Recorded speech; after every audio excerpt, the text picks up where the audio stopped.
حبیب صلی اللہ تعالی علی محمد صلی اللہ علیہ وسلم۔ مشہور صحابی حضرت ابو ہریرہ رضی اللہ تعالیٰ عنہ فرماتے ہیں کہ ایک مرتبہ میں رسول اکرم نور مجسم صلی اللہ تعالی علیہ وآلہ وسلم کی اقتداء میں نماز عشاء پڑھ کر واپس جا رہا تھا۔ میں نے دیکھا کہ ایک عورت اپنے آپ کو پوری طرح ڈھانپ کر سڑک کے ایک کنارے پر کھڑی ہے، اور اس نے مجھے پکارا کہ اے ابو ہریرہ ذرا میری بات سنو۔ آپ کہتے ہیں میں قریب گیا، میں خلاصہ عرض کر رہا ہوں تو اس عورت نے کہا کہ مجھ سے بہت بڑا گناہ ہو گیا ہے، کیا میری توبہ قبول ہوگی؟ حضرت ابو ہریرہ نے اس سے سوال کیا کہ کیا گناہ ہو گیا؟ اس نے گناہ کی تفصیل بتائی، کافی بڑا گناہ تھا۔ آپ نے کہا کہ تو ہلاک ہو گئی اور تو نے دوسروں کو بھی ہلاکت میں ڈال دیا، اتنا بڑا گناہ کیا، اب تم توبہ کی امید رکھتی ہو؟ اللہ پاک کی قسم تیری توبہ قبول نہیں ہوگی۔ جب آپ نے یہ کہا تو وہ عورت خوف خدا سے کانپنے لگی، اور اتنا زور سے کانپی کہ کانپتے کانپتے وہ بے ہوش ہو گئی۔ آپ نبی پاک کی بارگاہ میں آ گئے۔ اب آپ کو خیال آیا کہ یار میں نے اس کو کہہ تو دیا، مگر میں نے اللہ کے نبی صلی اللہ علیہ وسلم سے مشورہ تو نہیں کیا، پیارے آقا سے پوچھا تو نہیں۔ اب آپ نبی پاک علیہ الصلوۃ والسلام کی بارگاہ میں آئے اور آقا سے عرض کی کہ حضور ایسا ایسا ہوا، اور ایک عورت مجھے ملی اور اس نے مجھے اپنا گناہ بتایا، میں نے کہا اتنا بڑا گناہ، اب تیری توبہ قبول نہیں ہوگی۔ اللہ اکبر۔ جب نبی رحمت شفیع امت صلی اللہ تعالی علیہ وسلم نے یہ بات سنی تو فرمایا انا للہ و انا الیہ راجعون۔ اے ابو ہریرہ تو خود بھی ہلاک ہوا اور تو نے اس عورت کو بھی ہلاکت میں ڈالا، کیا تمہیں اللہ پاک کا یہ فرمان یاد نہیں؟ پھر نبی پاک علیہ الصلوۃ والسلام نے قرآن مجید فرقان حمید کی یہ آیت تلاوت کی، ذرا غور سے تلاوت سنیے گا۔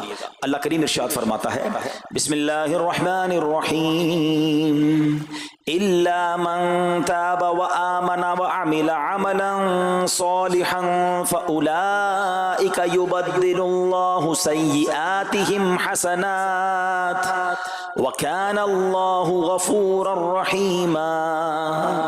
ترجمہ کنز العرفان۔ مگر جو توبہ کرے اور ایمان لائے اور اچھا کام کرے تو ایسوں کی برائیوں کو اللہ نیکیوں سے بدل دے گا، اور اللہ بخشنے والا مہربان ہے۔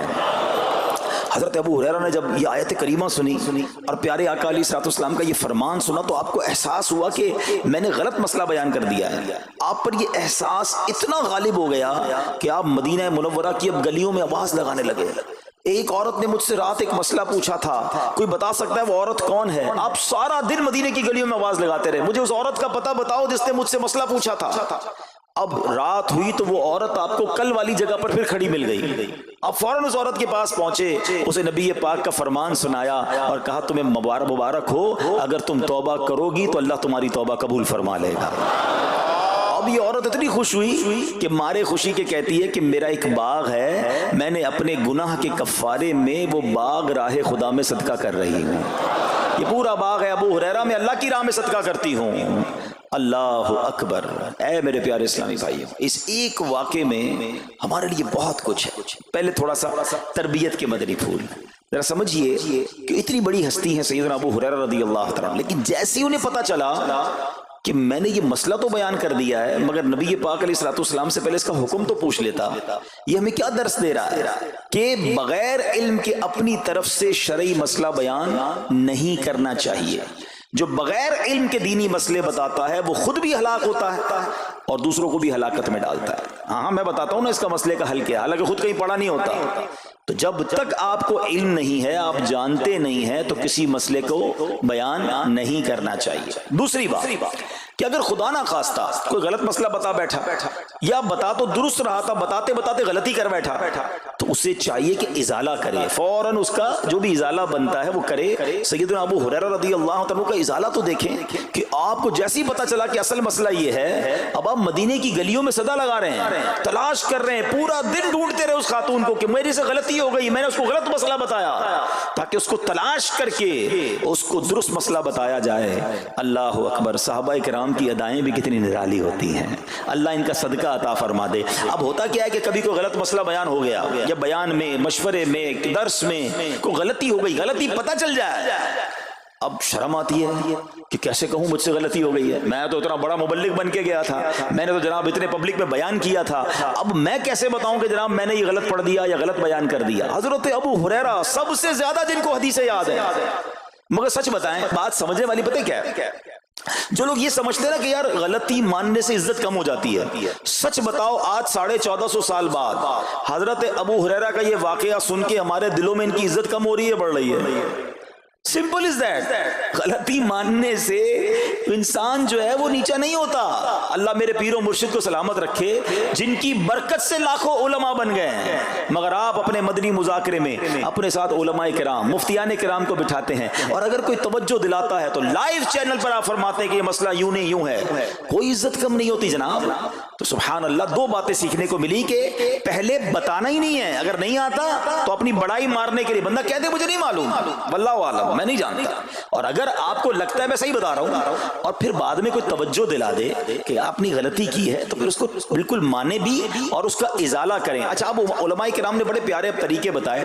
پہلے تو ظاہر یہ تھا کہ بھائی پبلک میں بیان کیا تو پبلک میں جا کر یا گلیوں میں جا کر آپ نے اعلان کیا، اب تو سوشل میڈیا کا زمانہ ہے، کچھ ویڈیو بنا کے ڈال رہے ہوتے ہیں، انسٹاگرام تو ٹویٹر تو پتہ نہیں کیا کیا چیزیں، موبائل فون، فیس بک، یوٹیوب، تو اب غلط مسئلے لوگ شیئر کر رہے ہیں۔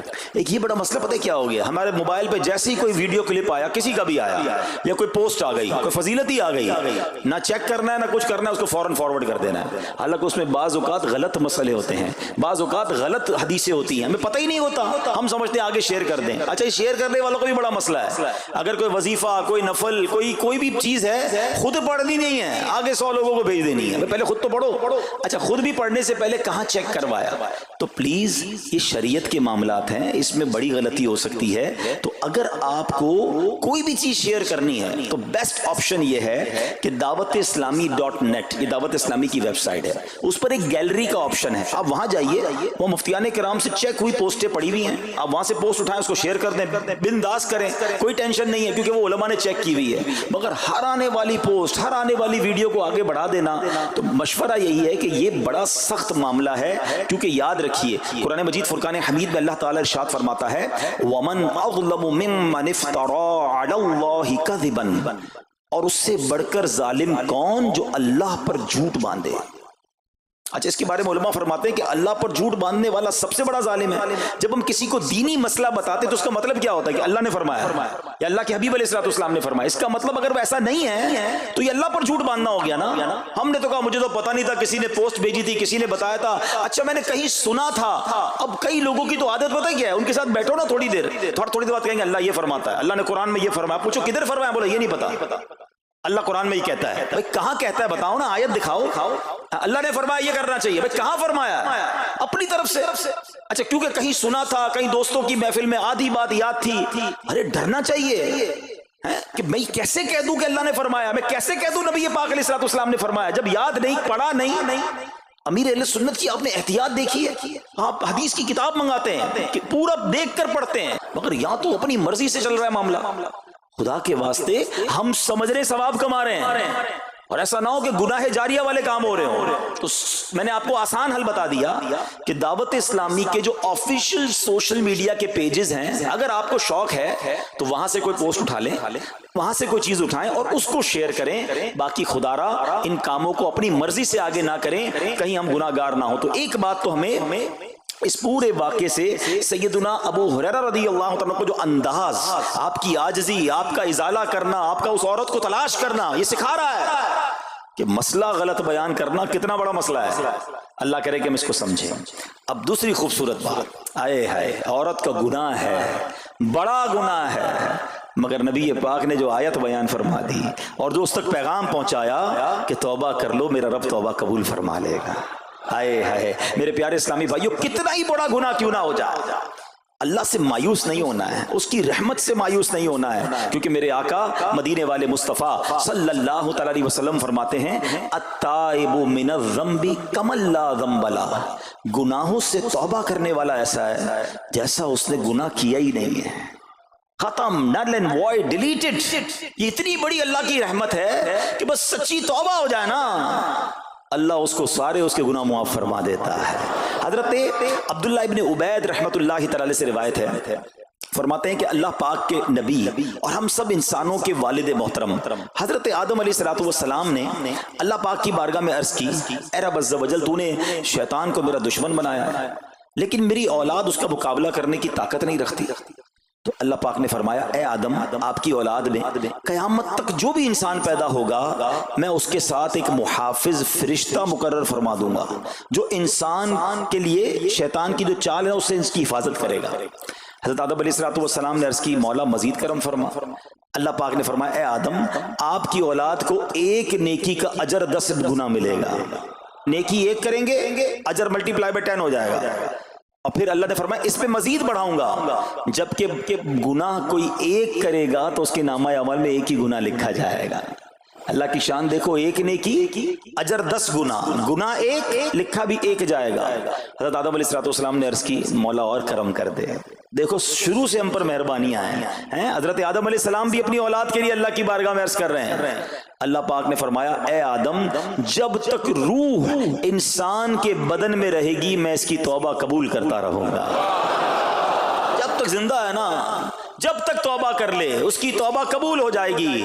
اللہ اکبر، کتنا کریم ہمارا مولا ہے، ہمارا پروردگار کیسا رحیم ہے۔ جب بھی گناہ ہو جائیں فوراً اللہ کی بارگاہ میں حاضر ہو جایا کرو، اپنی غلطی کا اقرار کر کے شرمندہ ہو جایا کریں، انشاءاللہ کریم توبہ قبول ہوگی اور گناہوں کی میل سے دامن صاف ہو جائے گا۔ ارے توبہ جب ہو جائے نا اور بندہ سچی توبہ کر لے، دیکھو اللہ کیسا کریم ہے، کیسا کرم کرتا ہے۔ ایک بزرگ کے بارے میں آتا ہے، حبیب عجمی رحمت اللہ تعالی علیہ، ان کا نام تھا۔ ابھی بہت بڑے آپ اللہ کے ولی گزرے ہیں، بصرہ کے رہنے والے تھے، مگر توبہ سے پہلے آپ کی زندگی بڑی عجیب تھی۔ آپ بڑے امیر آدمی تھے، لوگوں کو قرضہ دیا کرتے تھے مگر سود پر قرضہ دیا کرتے تھے، سود لیا کرتے تھے۔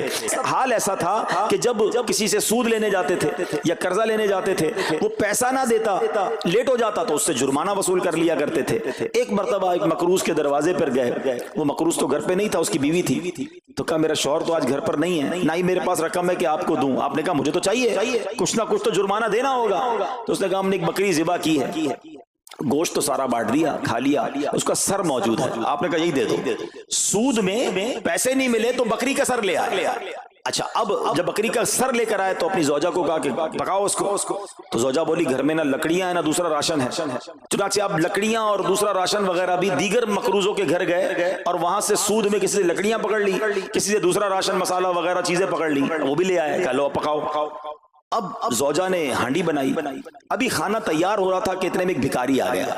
حضرت حبیب عجمی نے اس وقت تو توبہ نہیں کی تھی، اس بھکاری کو بھی باتیں سنا کر نکال دیا، گھر سے نکال دیا۔ اب کھانا تیار ہو گیا، کھانے کے لیے بیٹھے، مگر جیسے ہی زوجہ نے ہانڈی کا ڈھکن اٹھایا نا تو وہ سالن جو تھا بکری کے سر کی بجائے پورا سالن خون سے بھرا ہوا تھا۔ زوجہ نے پکار کر کہا کہ دیکھو تمہارے اعمال کا نتیجہ، تمہاری کنجوسی کا نتیجہ، پوری ہانڈی خون سے بھری ہوئی ہے، سود کا مال تھا نا۔ اب ہانڈی کا یوں خون میں بدل جانا آپ کے دل پر بڑی تنبیہ ہوئی، بڑا اثر ہوا کہ یہ میں کیا کر رہا ہوں، میں کون سی روزی کما رہا ہوں۔ اللہ سے جنگ ہے نا سود کا کام کرنے والا، وہ تمام لوگ سوچیں جو سود کا کام کرتے ہیں۔ اب جب آپ کے دل پہ چوٹ لگی تو آپ نے اب توبہ کرنے کا ارادہ کیا کہ بہت ہو گیا، اللہ کو بڑا ناراض کر لیا۔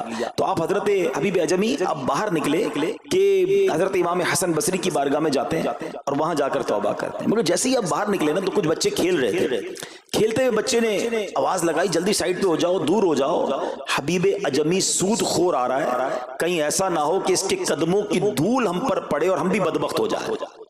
پھر دل پر چوٹ لگی کہ یار بچہ مجھ سے نفرت کرتا ہے، ایسا کام کرتا ہوں میں، اللہ بھی ناراض، اللہ کے بندے بھی ناراض، اور دل پر چوٹ لگی۔